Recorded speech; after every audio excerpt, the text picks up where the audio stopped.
Alors, dans l'actualité, aujourd'hui, nous parlons de la guerre à l'est de la RDC. Ce sont maintenant les experts de l'ONU qui confirment le soutien actif de l'Ouganda au M23. Parlons-en, ce sont les experts des Nations Unies qui ont confirmé avec précision que l'Ouganda apporte un soutien actif aux rebelles du M23 qui sèment la pagaille dans l'est de la République démocratique du Congo, selon le rapport semestriel consulté, bien sûr, aujourd'hui, 8 juillet 2024, par l'agence France Presse. Les experts de l'ONU confirment que le membre commis au service des renseignements ougandais travaille pleinement aux côtés du M23. Les experts disent par ailleurs avoir eu confirmé d'un soutien actif au M23 des membres des services des renseignements d'Ouganda, pays voisin accusé par Kinshasa de jouer un jeu trouble dans la région malgré la collaboration des armées congolaises et ougandaises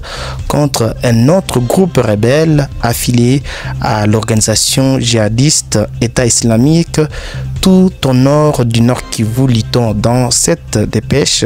Ces experts révèlent notamment que plus de 3000 à 4000 militaires, y compris des enfants enrôlés par force, sont déployés à l'est de la RDC. Ces derniers ont même tiré des missiles sur les zones urbaines.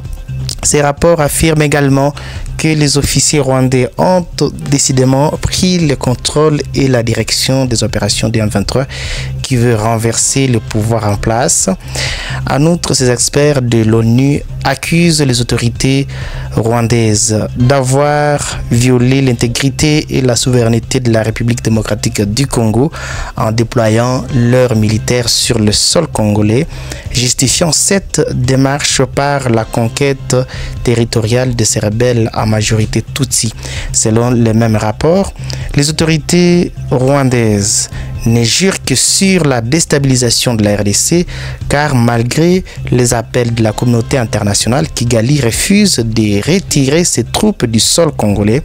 À en croire le même document, le Rwanda utilise des mineurs aux côtés du M23. Des enfants engagés de 12 ans ont été recrutés dans tous les camps des réfugiés au Rwanda afin d'être envoyés dans les camps d'entraînement sous la supervision de l'armée rwandaise et du M23. Cependant, des enfants âgés de 15 ans sont directement formés et envoyés au front pour combattre aux côtés de l'armée rwandaise contre le gouvernement congolais.